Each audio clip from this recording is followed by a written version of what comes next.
शेतकरी मित्रांनो नमस्कार. आज आपण या ठिकाणी रोप कसे लावावे म्हणजे जेणेकरून आपल्याला तुटाळ होणार नाही आणि भविष्यामध्ये जो काही ह्याला कॉलर रॉट येणार आहे, बुडामध्ये कुजवा येणार आहे, तो येऊ नये म्हणून कशा पद्धतीनं रोप लावायचं आणि आपण कशा पद्धतीनं रोप लावल्यानंतर चांगल्या प्रकारे पूर्ण जेवढी रोपं लावताय तेवढी 100% सगळी सेट कशी होतील यासाठी आपण या ठिकाणी हा व्हिडिओ बनवत आहोत.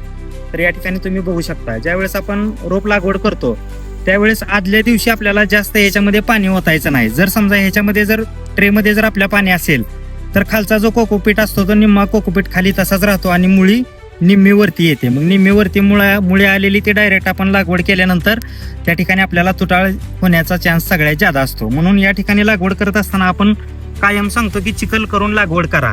चिखल करून लागवड करत असताना साधारणपणे एका रोपाला साधारणपणे अर्धा लिटरचं पाणी या ठिकाणी आपल्याला ओतायचं आहे आणि या ठिकाणी अशा पद्धतीनं रबडी बनवायची आहे. रबडी बनवल्यानंतर तीच रबडी अशी साईडला काढून त्या ठिकाणी आपल्याला रोप असं अशा पद्धतीनं सोडून द्यायचं आहे. आणि रबडी बनवल्यानंतर सोडून दिल्यानंतर त्या ठिकाणी त्याला दाबायची पण गरज नाही, डायरेक्ट रोप सोडून द्यायचं आहे. अशा पद्धतीनं रोप लागवड करत असताना जो त्याचा कोकोपीट आहे त्या कोकोपीटच्या लेवलमध्येच आपल्याला रोप त्या ठिकाणी बुजलं पाहिजे, अशा हिशोबानं रोप लावायचं आहे.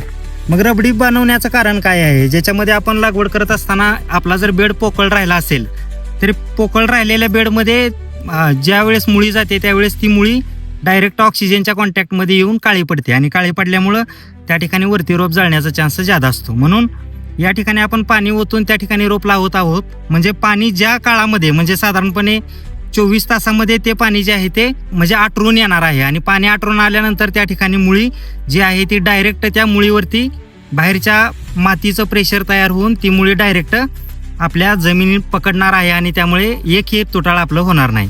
त्यामुळे शेतकरी बंधूंनो लागवड करत असताना या पद्धतीनं लागवड करा.